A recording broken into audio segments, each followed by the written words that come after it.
Oi, aqui é a Jéssica e hoje a gente vai conversar sobre as leituras que eu fiz no mês de junho e de julho de 2024. Como eu fiquei um tempo aqui fazendo uma pausa das gravações do canal, agora eu tô tentando juntar os vídeos para não ficar tanto vídeo assim sendo colocado no ar, e também porque nos últimos meses eu não li tanto que significasse um vídeo específico para cada mês. Por isso, então, eu juntei aqui os meses de junho e julho para comentar com vocês todas as leituras que foram muito boas, bem diversas. Eu adorei ver essa diversidade agora nessa pilha que tá por aqui, e eu já vou comentar tudo isso com vocês. Espero que vocês gostem e que vocês aproveitem as indicações que eu vou deixar nesse vídeo. Mas antes de eu continuar, deixa eu dar as boas-vindas a todo mundo que está chegando por aqui agora. Sejam muito bem-vindos, muito obrigada pela companhia. Aproveitem para dar uma olhadinha nos conteúdos que eu trago para cá. E se gostarem, se inscrevam, porque isso é muito importante, faz toda a diferença para quem está aqui desse lado criando conteúdo. E claro, deixem também o seu like, deixem um comentário, vão conversando comigo se estiverem vendo ao vivo aqui na estreia, nesse chat, porque também isso é sempre muito divertido e é a melhor parte de todas, né? Essa troca que a gente tem sempre. Preciso também avisar que eu sempre deixo linkado aqui embaixo na caixa da descrição do vídeo todos os livros que eu menciono. Então, quem quiser saber mais detalhes, quem quiser saber sinopses, valores, formatos disponíveis, confiram esses links. E, claro, também se quiserem comprar alguma coisa, comprem por esses links, que eles são comissionados, gente, e não faz a menor diferença para quem vai comprar, mas para mim faz bastante, porque eu ganho uma pequena comissão por cada compra feita pelos meus links. Não precisa ser só livros, podem ser outros produtos também, não tem que ser aquilo que eu deixo linkado aqui, pode entrar por esse link e comprar outra coisa também, que já me ajuda muito. E eu agradeço demais a todo mundo que lembra de usar esses links comissionados. Vou começar então pelas leituras que eu fiz no mês de junho, que é o mês do orgulho LGBTQIA+, e é claro que eu tentei priorizar leituras que tivessem autoria LGBTQIA+, mas claro, também li outras coisas porque a gente tem uma agenda a cumprir. Mas o primeiro livro que eu terminei nesse mês do orgulho, e eu fiquei muito feliz de ter lido, foi essa pequena HQ, este quadrinho, que tem o título Pequenas Felicidades Trans, que é da Alice Pereira. Eu fiquei muito feliz de ler porque esse livro eu recebi diretamente da autora quando eu a conheci no Rio em 2022, depois da Flip, e ela gentilmente me cedeu um exemplar, e eu acho que é um livro que eu quero fazer circular. Eu quero que outros leitores também tenham acesso a essa história, que vai contar realmente a história da Alice, né? Mas enfim, com essa roupagem um pouquinho ficcional, mas também contando esse relato que vai trazer essas vivências de uma pessoa trans, uma mulher trans que desde sempre se sentiu mulher, mas nasceu num corpo de menino, né? Então, toda a sua angústia ao se assumir como mulher, né, a pensar que poderia ser diferente, que não precisaria se submeter àquele corpo com o qual nasceu, e também o processo físico mesmo da transformação, da transição. E é um livro bastante delicado, né, que vai trazer questões familiares, vai trazer questões da rede de apoio, que é tão importante nesse momento, angústias que eu imagino que sejam comuns a muitas pessoas que passam pelo mesmo processo. Então, foi muito legal poder conhecer, finalmente li, e ele é bem coloridão, gente. Eu vou tentar dar uma folhadinha aqui para vocês verem, mas ó, tem quadrinhos bem coloridos mesmo, né? E eu acho legal, acho importante fazer circular. Então, certamente eu vou passar adiante para que outras pessoas leiam também e conheçam e se sensibilizem com toda essa população que a gente vê que é a que mais sofre, né, violências aqui dentro do nosso país.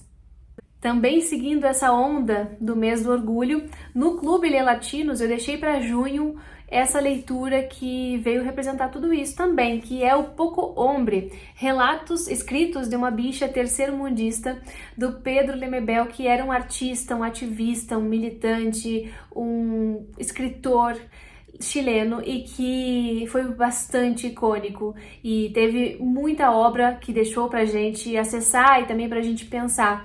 Nesse livro aqui se reúnem os seus textos não ficcionais, suas crônicas, textos que ele escrevia para ler no rádio, textos diversos. E, em geral, eles vão falar não só da sua vivência mais individual, mas também da vivência coletiva dessas pessoas que são marginalizadas por todos os lugares, né? Enfim, em todas as frentes. Então ele comenta a questão das travestis chilenas e também vai falar um pouco de ser essa bicha terceiro-mundista, né? De ser e carregar essas marcas no seu corpo e ter que lidar com as consequências disso, né? Que geralmente se converte em perseguição política, em perseguição na rua, em violência na rua também, né? Leva também à prostituição e tudo isso ele vai comentando aqui de uma maneira bastante sensível e ele tem uma pegada que vai mais para os anos 80, 70, 80 e 90, né? Então, alguns momentos do livro aqui, por ter crônicas dessa época, a gente vai ver bastante marca do período que ele está falando.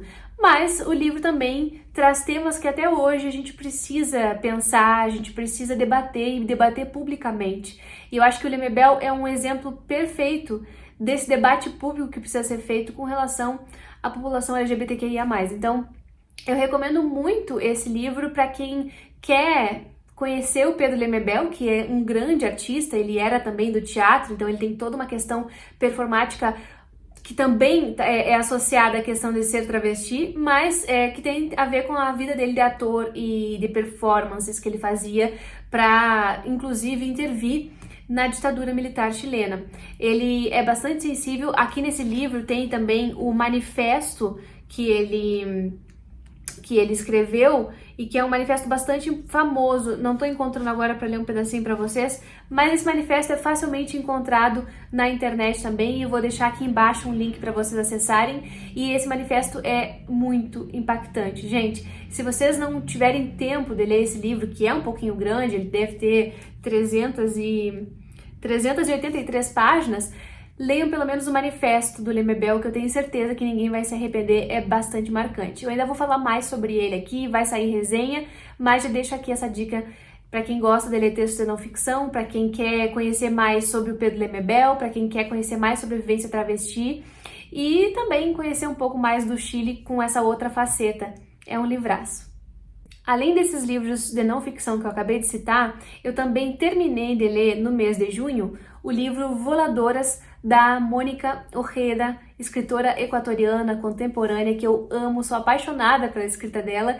E o Voladoras a gente leu dentro do grupo Mujer Latina, que é o meu grupo de leitura e conversação em espanhol, que acontece bimestralmente.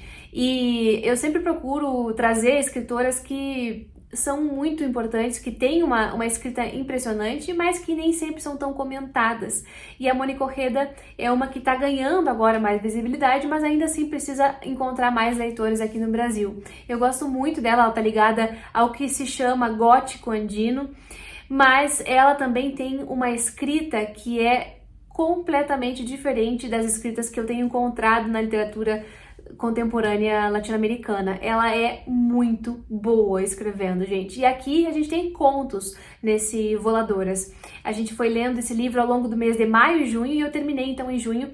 Tem contos que são muito perturbadores, contos que são muito diferentes, que tem histórias que deixam a gente agoniada, mas não é no sentido de um terror, talvez, de um terror mais cinematográfico. É um terror familiar, um terror daquilo que acontece dentro de casa, que é muito pior do que pode acontecer na rua às vezes, e também coisas que acontecem na rua, né? Mas são experiências estranhas. Não esperem que esse livro seja agradável. Ele já foi traduzido para o português, já tem edição brasileira. Então, também vou deixar aqui embaixo para quem quiser conferir, mas quem consegue ler em espanhol eu recomendo muito porque é outro sabor ler os autores no seu idioma materno, né? Eu gostei bastante desse livro, não dá para dizer que a gente ama porque é uma coisa muito incômoda em vários momentos, mas a escrita dela, para mim, é sensacional. Então, continuo sendo super fã da Mônica Ojeda e recomendo muito para quem ainda não a leu. Recomendo, inclusive, um livro que eu já trouxe resenha aqui no canal, que é o Mandíbula. Esse sim tem uma resenha longa, bastante emocionada, mas em que eu destrincho todos os motivos que me fizeram amar aquele livro. Ainda no mês de junho, eu comecei a ler junto com o Clube de Apoiadores do canal, que é um clubinho que só lê literatura brasileira, um clubinho muito, muito amado e que tem leituras bimestrais. Se vocês quiserem saber mais sobre esse clube, é só clicar aqui nesse botão que diz Seja Membro para poder conhecer as faixas de assinatura e participar junto com a gente dessas leituras incríveis. Nesse clubinho, a gente leu finalmente Hilda Hilst. Eu sou fascinada por essa escritora, eu acho ela genial, acho que ela escreve lindamente, acho que ela escreve algumas coisas que eu ainda não consigo entender e outras que me tocam profundamente, mas eu amo e ela me intriga. E da Hilda Hilst a gente leu o Tu Não Te Moves de Ti, que é um livro que eu fiquei apavorada, eu fiquei abismada com ele. Achei incrível a ideia que ela tem. São 3 novelas que tem 3 personagens importantes, mas que também podem ser lidas como um só romance, como uma só história, como 3 versões de uma mesma pessoa, presente, passado e futuro. É uma coisa bastante metafísica que ela faz aqui, mas ela traz 3 personagens, então... Na primeira novela a gente vê a história do Tadeu, que significa e simboliza a razão. Depois a gente vê a Matamoros, que significa a paixão, a fantasia. E por fim a gente tem o Axelrod, que vai tentar fazer o equilíbrio entre essas duas coisas. Mas a gente percebe ao longo dos 3 textos que eles vão se complementando, eles têm angústias que são semelhantes e todos eles passaram por uma epifania, eles passaram por um momento que transformou e que fez questionar tudo da vida, né? O Tadeu vai questionar o sentido do trabalho, a Matamoros vai questionar também o amor, a paixão, enfim, a relação mãe-filha, e o Axelrod vai questionar o papel do historiador, o papel dessa pessoa muito racional e essa complexidade que existe entre a relação da razão com o coração, né? E é sensacional, assim, a escrita é incrível. Eu já falei bastante sobre ele numa live que eu fiz, live de finalização de leitura, então eu vou deixar recomendado para vocês essa live, porque aí vocês podem ver mais detalhes. E na live tem uma parte que é sem spoilers, para quem ainda não leu. Então eu recomendo muito que vocês vejam, mesmo quem ainda não leu o livro, para ficar instigado também, talvez ter algumas chaves de leitura para acessar. Mas vale muito a pena entrar nessa leitura, entrar nessa história. Eu sei que a Hilda é bastante desafiadora em alguns aspectos, mas eu acho que vale a pena o desafio. E esse não é o livro mais desafiador que eu li dela, não. Então, acho que vale a pena conhecer e fica aí a minha indicação para vocês. Agora, passando então para o mês de julho, eu vou comentar aqui o que eu concluí. Eu já tinha começado no mês anterior, mas eu fui concluindo ao longo de julho. O primeiro deles foi o Cantoras, da Carol de Robertis, que está publicado aqui no Brasil pela editora Dublinense. E esse aqui tem tradução da Natália Borges Polesso. Esse livro chegou aqui de cortesia do Dublinense e eu peguei logo para ler porque ele se passa no Uruguai, especialmente num povoado chamado Cabo Polônio, e é na praia, né? E eu fiquei intrigada porque dizia que era a história de 5 mulheres que são amigas, que são família, que são muito unidas e que usaram de uma casinha na praia para ter o seu refúgio durante a ditadura militar uruguaia. E isso já bastou para me pegar. E eu achei o livro muito bom, gente. Ele é um romance que tem várias páginas, tá? Tem 422 páginas, mas é uma versão pocket, então não se deixem levar pela quantidade de páginas, porque não quer dizer muita coisa. Ele, se fosse um livro tamanho normal, ele teria, sei lá, nem 300. Então, bom, o Cantoras vai contar a história dessas 5 mulheres, são mulheres que têm idades diferentes e acabam se encontrando, né? Tem a Flaca, que é uma das protagonistas, que acaba juntando todas as outras, tem uma muito jovenzinha que se junta ao grupo com 16 anos, tem uma que é uma mulher casada, que acaba tendo algumas questões de sexualidade ali e vai se juntar a essas mulheres, e todas elas, a gente vai vendo, tem alguma questão sexual que as une, né? E nesse caso são mulheres lésbicas, mulheres bissexuais, enfim. E elas vão encontrar na companhia uma da outra esse suporte. E é claro que também vão ter os seus perrengues para resolver, porque afinal de contas, 5 mulheres juntas numa cabaninha na praia não é uma coisa muito comum naquela década de 70, né? Então, elas vão passar por várias questões também envolvendo a ditadura, vão participar da resistência à ditadura de alguma maneira, vai ter todo esse pano de fundo histórico da ditadura que eu achei muito bem construído, e a escrita é uma delícia. A Carol escreve muito bem, então já tô animada para ler outros livros. Para quem nunca leu nada de alguém que tenha um pezinho no Uruguai, ela tem ascendência uruguaia, né? Eu recomendo muito também porque se passa no Uruguai e tem toda essa ambientação que é perfeita. Então fica aí a minha indicação, é um livro relativamente recente da Dublinense e que vale muito a pena conhecer. Eu esqueci de comentar com vocês que eu comecei essa leitura em junho por conta do mês do orgulho, porque Caro faz parte dessa comunidade LGBTQIA+. Então, mais um motivo para vocês lerem. Outra leitura concluída no mês de junho eu também fiz no Kindle. Eu li o Caderno Proibido, da Alba de Cespedes, que é essa autora italiana super bem comentada no Brasil. Esse livro fez um sucesso enorme. Eu vou procurar aqui a tradução. A tradução é de Joana Angélica Dávila Mello. E o Caderno Proibido estava na minha mira há bastante tempo, mas agora surgiu a oportunidade de ler. E foi uma leitura muito boa. A princípio eu tava achando um pouco enfadonha, vou dizer pra vocês, que eu tava achando um pouquinho chato. Era esse estilo do caderno, né, que ela pega um caderno, é uma mulher classe média da Itália dos anos 40 ou 50, e ela vai escrever nesse caderno e vai se sentir super culpada por colocar tudo ali, por falar da família, mas ao mesmo tempo esse caderno vai tomando uma dimensão muito grande na sua vida, vai tomando uma força, porque ali ela se sente mais ou menos dona da sua própria vida, pelo menos naquele espacinho em branco.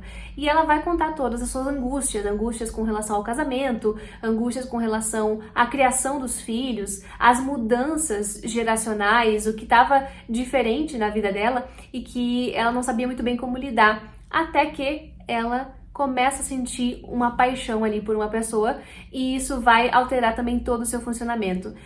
E, dito assim, parece que é realmente uma coisa muito sem graça, talvez. Mas, gente, é uma coisa assim que eu não sei nem dizer pra vocês. A maneira como ela coloca, a angústia como é colocada aqui, toca muito a gente. A gente vai se sentindo cada vez mais angustiada por essa mulher que passa a perceber que a sua vida talvez não tenha tido tanto sentido quanto ela gostaria que tivesse e ela se vê de mãos atadas, presa ali pelos costumes, pelas tradições, né? E isso vai dando uma agonia na gente, porque a gente quer que ela faça alguma coisa diferente, quer que ela mude e ela não vai conseguindo fazer isso, né? Então, é um livro bastante tocante, eu gostei muito dele, não achei que é um livro assim, oh meu Deus, nunca vi coisa igual, mas foi uma leitura excelente que me fez companhia no Kindle, nas leiturinhas antes de dormir, e eu gostei e recomendo muito para vocês também. E por fim, eu li também no mês de julho o livro Para o Leia Latinos, meu clubinho querido, que dessa vez tinha um livro brasileiro. A gente leu um romanção do Milton Ratum, Os Cinzas do Norte. Esse é um livro que eu já tinha lido ou começado a ler muito tempo atrás, tipo mais de 10 anos atrás, e que agora eu reli, eu parti do zero, começando porque já não me lembrava mais muita coisa, e eu fiquei apaixonada. Gente, esse livro é muito bom. O que eu gosto do Milton Ratum é a escrita dele. Eu acho que a escrita dele é perfeita. E é óbvio que eu tô falando aqui por mim, porque eu sei que teve gente no clube que não gostou do texto dele, não gostou da escrita, não se sentiu conectado. Eu adoro. E eu disse lá no clube, e eu repito aqui, que o Milton Ratum pra mim é como ler um livro clássico, no sentido de que a narrativa dele é tão bem estruturada, é tão perfeita, tão bem orquestrada, que não tem nenhum desgaste em relação à estrutura. Não é o tipo de texto contemporâneo que vai fazer muitas invenções, que vai transgredir várias regras, não. Ele tem um narrador bem clássico, bem estiloso, bem tradicional. Então, eu gosto muito disso, eu me sinto tranquila lendo o Milton Ratum e, ao mesmo tempo, ele sempre entrega grandes histórias, grandes romances. Esse aqui, como vários deles, se passa em Manaus e vai contar a história de dois amigos. Na verdade, vai contar a história do mundo, e quem vai contar essa história é o Lavo, que era seu amigo, seu companheiro de escola, enfim, e que acompanhou ali a sua adolescência, essa trajetória toda da entrada no mundo adulto, sendo que o mundo era um artista desde sempre, ele era muito irreverente, ele era muito incomodado com as coisas do jeito que elas se davam, e especialmente no período da ditadura, então ele estava sempre em briga com alguma coisa, especialmente com seu pai. E o Lavo, então, decide contar a história do mundo muito tempo depois que ele já tinha morrido. Então a gente já começa o livro sabendo que o mundo morreu em algum momento. E aí ele vai voltando e contando episódios da escola, contando episódios da adolescência pra gente entender quem foi essa figura. Ao mesmo tempo que a gente tem esse narrador que é como se fosse um narrador testemunha daquilo que foi vivido pelo mundo, a gente tem também um outro narrador que vai sendo colocado de maneira intercalada, como se fossem alguns escritos à parte entre os capítulos, e depois a gente vai entendendo que esse narrador é também parte da família ou da vida do mundo, né? É o tio Ranulfo, tio do narrador, mas que atuava quase como se fosse um pai para o mundo, e ele também decide contar a história dele. Lá no final do livro a gente vai entender por quê, mas é muito bom ver como ele trabalha esses romances, essas histórias cabeludas, porque sempre tem algum bafão familiar acontecendo, sempre tem questões sociais sendo colocadas. Aqui aparece também bastante forte a questão da ditadura militar brasileira, que aconteceu ali entre 64 e 80 e poucos, né? Então ele vai trazer todas as mudanças que a ditadura impôs, inclusive geograficamente, à Amazônia, né, e ao estado do Amazonas e todo o norte, porque era aquela ideia de super desenvolver, que não tinha ninguém lá que precisava habitar tudo e não importa o quanto custasse essa habitação. Então tem tudo isso também por trás, e tem grandes dramas e paixões e coisas problemáticas acontecendo dentro da família, tudo o que o Hatoum faz de melhor. Eu adorei ter lido ou relido agora esse livro, ele só melhora pra mim, e ainda vai sair resenha dele aqui no canal, mas por enquanto já deixo essa indicação forte pra quem tá querendo ler um romanção com R maiúsculo. E essas foram as minhas leituras dos meses de junho e julho, gente. Espero que vocês tenham gostado de acompanhar. E agora eu quero saber de vocês também, o que vocês andaram lendo de bom. Me contem, deixem aqui no comentário alguma recomendação pra mim, porque eu vou adorar saber. Muito obrigada pela companhia até o final do vídeo, muito obrigada apoiadores e apoiadoras do canal por fomentarem o meu trabalho por aqui, e a gente se vê no próximo vídeo.